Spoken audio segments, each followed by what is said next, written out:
Welcome to another episode of The Cynical Writer. Before we get started, I would just like to remind everyone that if you would like to support this channel, the best way to do that is to purchase my books. And I've left a link in the description section in case you're interested. And my latest book is The Ecstasy and the Ignominy. It is a literary historical novel. It's somewhat of a combination between A Tale of Two Cities, a little bit of Crime and Punishment, and also Anna Karenina.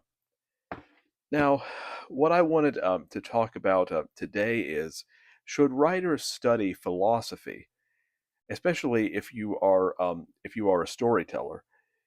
Well, I think writers definitely should study philosophy. So many people are very philosophically ignorant. I mean, philosophical ignorance runs rampant um, in this country and the world, because the thing is that everyone has a philosophy. Everyone, um, yeah, everyone has philosophical opinions, but people don't always know how to think about why they believe what they believe, or how can they justify what they believe. And philosophy can help you do that. I would like to think of philosophy as being the grammar of thought. And as such, I think it is a good idea for especially writers to know it, because philosophy will infuse your story and themes and make them much richer. If you know, for example, what the philosophical worldview of your villain is, as opposed to the hero, then you will be able to construct a much more compelling narrative. For example, if the villain is a nihilist, if there's someone who believes that life is meaningless, if that's their philosophy, and the hero is what you would is let's say is religious in nature, and they do believe that life has a meaning and has a purpose, then those are two opposing worldviews that clash. But you have to know something about philosophy in order to understand worldviews and how they can clash. And so philosophy will make your themes just so much deeper, because I do think, especially, that there are so many people who are just ignorant when it comes to philosophy, especially, and this could be the case even among people who would claim to be intellectuals, who would claim to have a specialized knowledge. But here's the thing: you can have a lot of specialized knowledge, say, in a field, and still be ignorant when it comes to how that knowledge should be applied, or how can you justify that knowledge. What are the foundations of your knowledge?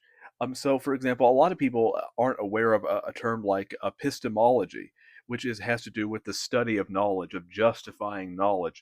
Um, are your cognitive faculties, for example, reliable? Can you trust your cognitive faculties? Because there are so many people who especially, whether they are, let's say, religious or non-religious or whatever, is that they essentially take their own cognitive faculties for granted. They adopt what you would call an empiricist worldview, where they think that everything has to be proven empirically. But of course, that is contradictory, because that worldview itself is not empirical.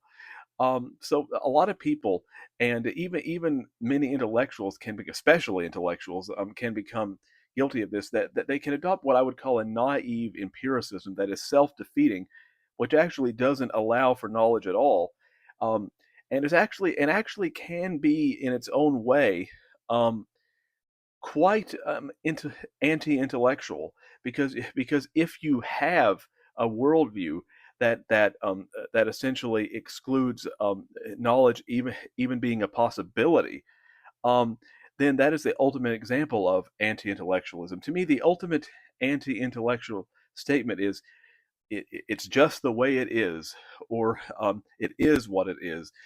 Logic is what it is. Reason is what it is. I don't have to try to justify it.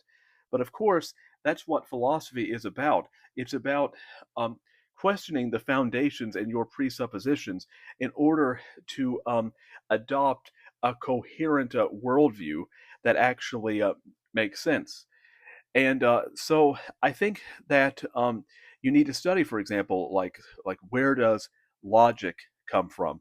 Um, is it something that's purely a human construct, and if it is, it would be by its very nature arbitrary, or does it rest on something transcendental, something that that is beyond the material, but is nonetheless real. There are so many categories, for example, that we take for granted, like logic, morality, mathematics, and many other things, beauty, things that these are real concepts, but they're the kind of thing that can't be proven through pure sense experience. They rest in the transcendental. But if you deny these transcendental categories, um, then reason and logic itself becomes impossible, because especially since reason and the mind, these things are not what you would call they're they are not what you would call purely physical things. The mental process is not a purely physical thing. So if you reduce reason purely to the physical, then there's no real reason why you should trust your cognitive faculties, because there's no intentionality behind it. Now, some people might say, okay, well, then we just, our reasoning has to do with our survival. But here's the thing: if we've already established, if we've already established that our cognitive faculties are unreliable because they're not aimed at truth per se, then there's no way you can even determine what would lead to survivability, or what's useful and what isn't. Um, it's entirely self-contradictory at that point. And so one's worldview collapses if they maintain a purely empiricist worldview and don't actually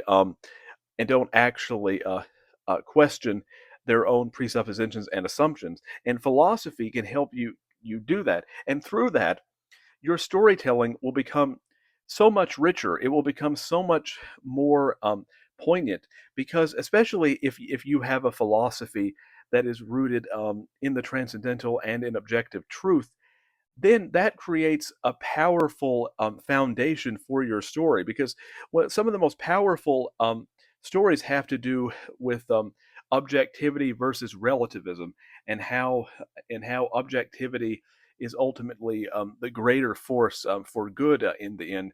But if you can be aware of philosophical worldviews, both worldviews that you agree with and worldviews that you don't agree with, then you will be so much more ahead of other storytellers who are relying on this naive kind of empiricism without questioning it. When you're aware of philosophy, your story will become so much more detailed and layered, especially when it comes, because the best stories always have um, what you would call objective moral foundations. That there's a real morality and heart to them. That's not to say there can't be moral ambiguity. Moral ambiguity is different, though, than moral relativism. Moral ambiguity has to do with sometimes there is a moral reality, but sometimes it's not always clear which way. Sometimes it's not always clear which decision is morally correct. That's different than moral relativism, which says, well, it just doesn't matter because none of them are correct. That there's a difference there. But if you can study and know philosophy, your storytelling will just be so much richer. And I would like to recommend to you some books here that have had these ready that you can read that will help you. Philosophy 101 is a book that has helped me. If you want to learn things from more of a spiritual Christian perspective, you have Knowledge and Christian Belief by Alvin Plantinga. We have Miracles by C.S. Lewis, and then another book is Critique of Pure Reason by Immanuel Kant. Just to get you started, these are some of my favorite philosophy books. Now, I will admit that if I were, let's say, that I could become a much if I were to devote all my time to philosophy, I would be a much greater philosopher. But I find that that would be somewhat, that pure philosophy can be somewhat dry and boring. So I prefer to to know enough about philosophy to explore it through storytelling, and also be to explore storytelling, and also to justify my own worldview. So I hope you enjoyed this video. Again, my books are linked in the description section. And until next time, goodbye.